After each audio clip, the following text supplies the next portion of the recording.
personally find something very appealing, even exciting, about seeing paintings of places I know. I mean, call me old-fashioned. But especially since we have one of the great modern painters of all. I'm not talking about great modern Canadian woman painters. That's not what I'm talking about. I'm talking about one of the great modern painters of all. She's ours. It's where we live. The fact that, I don't know, the people who are given the responsibility to maintain our culture never seem to pick that up, that is the biggest book of all. No. Anyway, pardon me for ranting and raving. I'll get over to something more interesting. Name that artist? Max Maynard. Well done. Got some sharp ones in the audience tonight. Max Maynard was born in India, but came here as a young man and eventually taught at Langston Road Elementary School between 1928 and 1937. After that, he went on to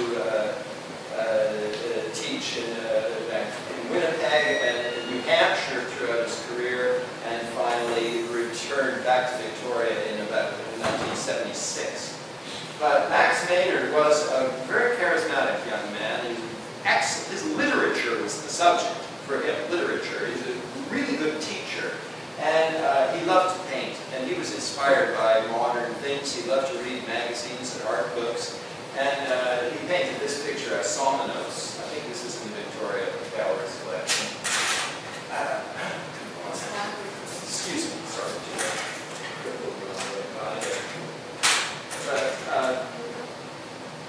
Yes.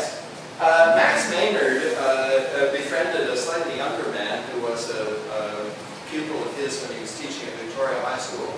And the young man's name was Jack Shadbolt. Jack Shadbolt was born in Shoeburyness, England in 1909, but came here at the age of 3. And he went to Sir James Douglas Elementary School, and I think he went to Oakhead High School, although it may have been more like the Victoria High School. But Shadbolt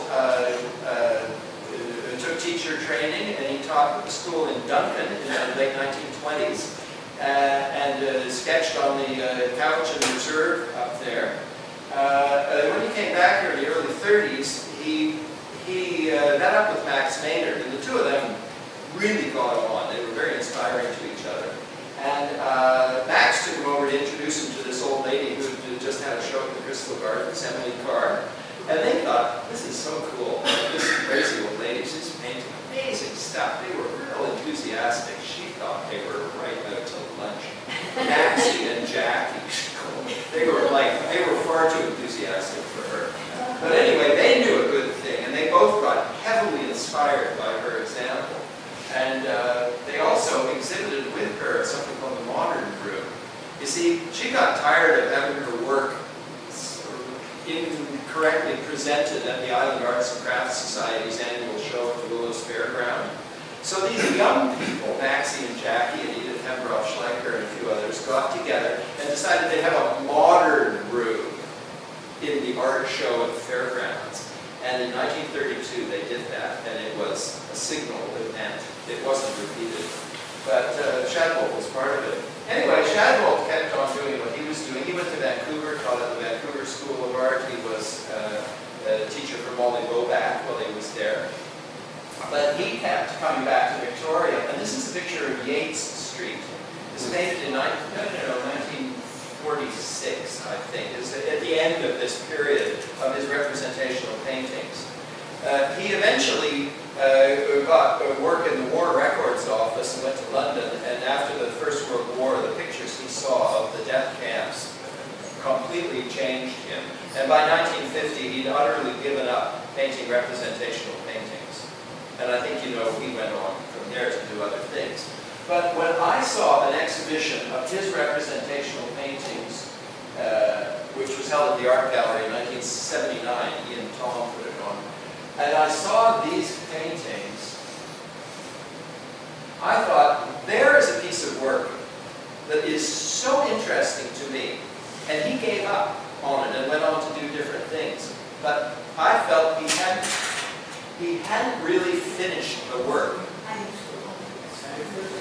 This is painting of Dunsmuir and Granville Street, and you can see the sailors coming down, and a crazy old guy in the floozy with her arm around him, and the women in their costumes, and the neon signs, and the night, and the street lights, the life of the city.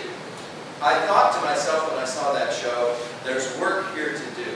I'm going to pick it up and carry it on. And I don't mind saying, that's what I've done. I didn't follow Jack Shadbolt in the direction he went. I took this notion and went on with it. I used to own this thing. Oh, gracious, that's amazing. And he told me that was his best painting in his life. Did he? I'm very pleased to hear that. That's a fascinating story. Yes, well, I could think it was the best. I think the Vancouver Art Gallery owns it. No, Winchester. No, That painting is actually privately owned. Oh, okay. He owned it. Thank you. Gunter owns it. Well, lucky for Gunter, because it is a beautiful painting. And Molly Bobak. Yeah. That was the best painting he ever. Yeah. Well, Molly Bobak really picked up on this notion too, and developed it in her own way of painting, representational pictures of life as we are living it. When I worked at the art gallery, though, I had this idea that it would be a good idea to paint pictures of this place that I lived in. As soon as I came to Victoria, I knew I should be a documentary artist. I should use the subject matter that was all around me. I mean, the expression will come through anyway. You don't have to work on that. The tricky part is, what are you going to paint? Not how. In the gallery's whole collection at the time, and maybe even now, there was only one picture that showed the city of Victoria. You know, they were proud to have 5, 10, 15,000 works of art in their collection. There was only one that you could recognize and say, oh, that's Victoria, isn't it? It was this painting. This is a painting by Ina Uthoff. It was painted about 1948, 49. And this is Government Street at Broughton. This is the Victoria Times building. This is the George Strait. And she had a studio upstairs there, lived in an art school, tried to make a living somehow, and painted this picture. Ina Uthoff was instrumental in the coming together the organization which eventually resulted in the founding of the art gallery. And the art gallery bought a painting of hers of sunflowers as their first work to enter the collection, as a signal of her. And it's up right now in an exhibition called Flora. Flora, that's right. It is up now at the gallery in an exhibition called Flora. By the way, I say it again, we should all be members of the art gallery, because with a membership, which costs, I don't know, $40 or something, you can go every day of the week. I must say, I go every week. I've seen every exhibition in the art gallery since 1975. I wouldn't miss one. It's an amazing collection, and it is circulated constantly. Every time you go, you'll see a whole different slate of stuff. Anyway, Ina Uthoff, great one. She was, well, who knows? I can tell you her whole story. I wrote it in the newspaper a couple months ago. She heard about the Federation of Canadian Artists, founded in the Kingston Conference in 1944, and she started a group here. And they formed a group called the Little Center, which was people who thought we should have an art gallery. And they developed a little center and had 1 or 2 different locations. And then Sarah Spencer, the Andrew Pavlich's aunt, gave the old family home to be an art gallery. The city would not accept the gift. But the little center group said, oh, let's do this thing anyway. And so they rose to the occasion as a private organization and accepted the gift and took the responsibility. And shortly after that, hired Colin Graham in 1951, and the rest is history. Oh, this is painting of the library at ExhibitVic. And it's painted by a man named Edward Goodall. Uh-oh, I've only got 2 minutes to go. How many stories can I tell you? I admired this in someone's house. I said, Edward Goodall, I've modeled myself after his career. And she said, "Oh, here, why did you have it?" This painting was given to her husband, who was the president of the university at the time.